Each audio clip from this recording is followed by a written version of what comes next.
নমস্কার সবাইকে। সবাই কেমন আছো? আশা করছি সবাই খুব ভালো আছো।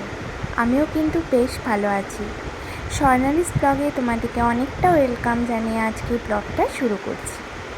আজকে হচ্ছে শনিবার সকাল থেকে কি করি তোমাদেরকে আজ সেটা শেয়ার করব। প্রতিদিনই দেখো অফিস থাকে, সেরকম ভিডিও করা হয় না আমার।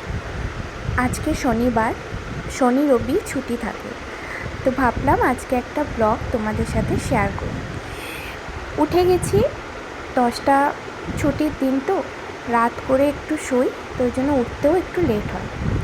উঠেই দেখো তোমাদেরকে চারপাশটা দেখালাম। সকালে ওয়েদারটা কত সুন্দর, একবার করে মেঘ করছে, একবার করে রোদ দিচ্ছে। আর এদিকে দেখো উঠে কিন্তু আমার অনেকগুলো কাজও বাগানো হয়ে গেছে। এদিকে রাতে যে বাসনগুলো ছিল কালকে জানো তো ধুয়ে রাখিনি রাতে, ওই জন্য ভাবলাম সকালেই ধোবো। তো উঠেই আগে বিছানা বাগিয়ে মুখ টুক ধুয়ে ফ্রেশ হয়ে বাসন কটাও ধুয়ে নিয়েছি। ওদিকে কিন্তু কিছু জামা কাপড় ছিল, সেগুলোকেও ভিজিয়ে দিয়েছি। আর এই দেখো খাটটা বাগিয়েছি। এখানে হচ্ছে আমার হাজব্যান্ডের যত মাছ ধরার জিনিস, ওইগুলোকে খাটে সুন্দর করে রেখে দিয়েছে বাগিয়ে গুছিয়ে, কিনা ধরতে যাবে। আর এই দেখো এই গাছগুলো এনেছিলাম, গাছে একটা ফুল ফুটেছে। প্রতিদিনই একটা দুটো তিনটে করে ফুল ফুটছে।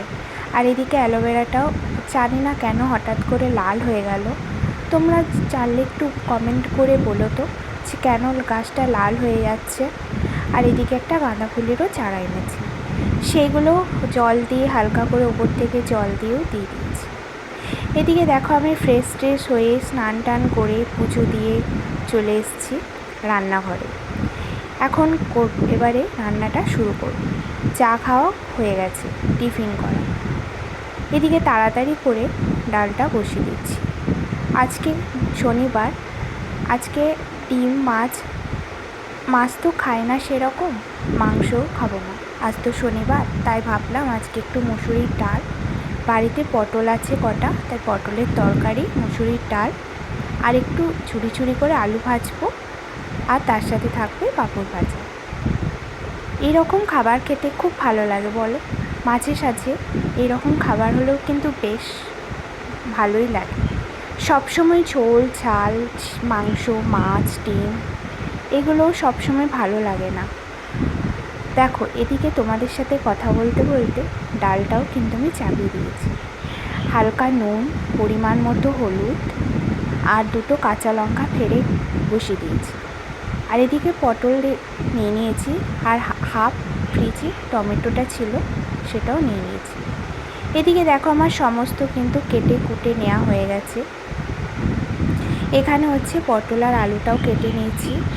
একটু আমিষ করব ভাবলাম, পটল আলুর তরকারিটা, তার জন্য পেঁয়াজ আর আদা রসুনও বাটা ছিল ফ্রিজে, সেটাও বের করে নিয়েছি। আর এদিকে আলু ভাজাটাও কেটে নিয়েছি।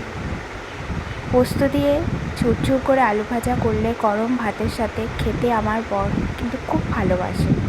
ও কিন্তু প্রায়ই বলে যে আলু ভাজা করো, রুটি দিয়েও ভালো লাগে ওর, লুচি দিয়ে রুটি দিয়েই বলো, মুড়ি দিয়েই বলো, আর ভাত দিয়েই বলো, ওর হচ্ছে আলু ভাজা প্রিয়। হ্যাঁ, সেটা যদি খুব ঝুরঝুরে হয় খুবই ভালোবাসে। দেখো এদিকে আমি আলু ভাজাটাও বসিয়ে দিলাম। ফোড়নে আজকে পোস্তটা দিইনি, পোস্তটার বদলে আমি এখানে শুধুই আজ করছি। দেখো ফার্স্টে তেল দিয়ে তেলের মধ্যে কটা কাঁচা লঙ্কা ফেলে দিয়েছিলাম, ব্যাস দিয়ে তারপরে একটু নাড়াচাড়া করে পরিমাণ মতো হলুদ লবণ দিয়ে ঢাকা দিয়ে দিলাম। এরপর এদিকে আমি পটল আর আলুটাও ম্যারিনেট করে নিচ্ছি। অল্প হলুদ আর অল্প নুন দিয়ে ওটা মাখিয়ে রেখে দেবো। একটু মাখিয়ে রেখে দিলে না, তাহলে যখন ভাজবো একটু পটল আর আলুগুলোর মধ্যেও না নুন ঢুকে যায়। আর সঙ্গে সঙ্গে মাখিয়ে ভাজলে পটলগুলোও নুন ঢোকে না। আর এইদিকে দেখো আমার ডালটাও কিন্তু সিটি পড়ে গেছে, আমি ডালটা কিন্তু নামিয়ে রেখে দিলাম। এদিকে কিন্তু আমার আলু ভাজাটাও প্রায় হয়ে গেছে। এইভাবেই কিন্তু ছুটির দিনটাও আমার কিন্তু কাটে, টুকটুক করে রান্না করা, ঘরের কাজ সারা সব। দুটো মানুষ থাকি বলে যে এই নয় যে কাজ থাকে না, দেখো, দুটো মানুষই থাকো, চারটে মানুষই থাকো, ডেলি কাজ তোমাকে করতেই হবে, যেগুলো থাকে সেরকম আমারও দুটো মানুষেরও রান্নামাকেও করতে হয়, কাজও থাকে, বাসন ধোয়াও থাকে, সবই থাকে। এদিকে দেখো, যে বাসনগুলো তোমাদেরকে দেখালাম সকালবেলায় ধুয়েছিলাম, ওগুলোই এখন সুন্দর করে বাকি গুছিয়ে জায়গায় জায়গায় রেখে দিচ্ছি। কী বলো তো, ভাড়া বাড়ি তো, এখানে সেরকম এখনও সব কিছু করে উঠতে পারিনি, তবে আস্তে আস্তে মোটামুটি করে সবটাই করব ভেবেছি। দেখো, সব কিছু বাগিয়ে নিলাম, আর যেখানে থাকি, নিজের ঘরই হোক বা পরের ঘরই হোক, সেটা কিন্তু নিজের ঘরই ভাবি। তার জন্য পরিষ্কার পরিচ্ছন্ন বেশি বেশি করে আমার থাকতেও ভালো লাগে। যেখানেই থাকবো পরিষ্কার পরিচ্ছন্ন রাখতেও ভালোবাসি। এদিকে দেখো, পেঁয়াজ দিয়ে দিলাম অল্প তেলের মধ্যে। এখানে প্রথমে দিলাম একটু জিরেটা একটু ভাজা ভাজা হয়ে গেলে তারপর দিয়ে দেবো পেঁয়াজ একটু ভাজা হয়ে গেলে তারপর দিয়ে দেবো যে আদা রসুন পেস্ট আর টমেটো। একে একে তারপরে হলুদ গুঁড়ো, তারপরে একটু লবণ, জিরে গুঁড়ো, ধনে গুঁড়ো, আর একটু কাশ্মীরি লঙ্কার গুঁড়ো, হ্যাঁ পরিমাণ মতো চিনিও দিয়েছিলাম, একটু লাল লঙ্কার গুঁড়ো ঝালের জন্য, আর একটু দিয়েছিলাম সবজি মশলা। ব্যাস, এই সব দিয়ে না আমি সুন্দর করে ফুটতে দিয়ে দেবো। একটু জলও দিয়ে দিচ্ছি, কেন বলো তো, মশলাটা যাতে তলায় না লেগে যায় আমার মশলাটা দিতে করতে। এরপর আমি এটাকে ভালো করে ঢাকা দিয়ে ফুটতে নেব।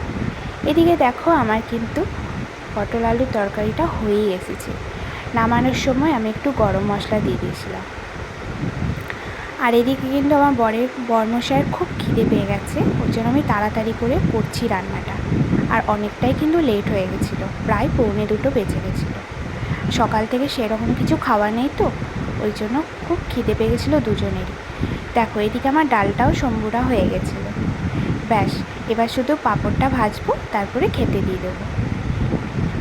এবার আমি পাঁপড়টা ভেজে নিচ্ছি সুন্দর করে করে।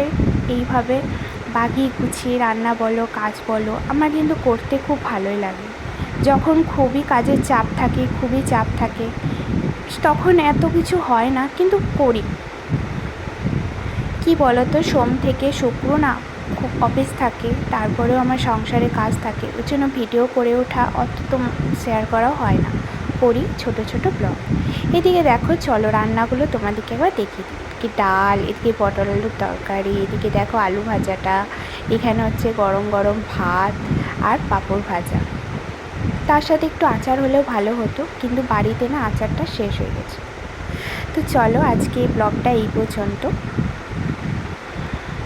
আচ্ছা, সরি, তোমাদেরকে তো দেখাতেই ভুলে গেলাম। খাওয়া দাওয়ার পর দেখো, সুন্দর করে রান্নাঘরটাও কিন্তু আমি গুছিয়ে বাগিয়ে নিয়েছি। এদিকে বাসনগুলোও ধুয়ে নিয়েছি, এদিকে গ্যাসটাও সুন্দর করে পরিষ্কার করে নিয়েছি। আর দেখো, জামা কাপড়গুলো এবারে দেখবো কি কটা শুকিয়েছে, যেগুলো বাড়ি নিয়ে নেবো, আর বাকিগুলো একটু উল্টে দেবো। তো চলো, আজকে পর্যন্ত এই ব্লগটা এখানেই শেষ করছি। আবার তোমাদের সাথে দেখা হবে নেক্সট ভিডিওতে। সবাই কিন্তু ভালো থেকো, সুস্থ থেকো। আর যারা যারা আমার ভিডিওতে নতুন, তারা অবশ্যই চ্যানেলটি সাবস্ক্রাইব করে দিও আর একটা লাইক করে দিও। চলো বন্ধুরা, আজকে টাটা, আবার দেখা হচ্ছে।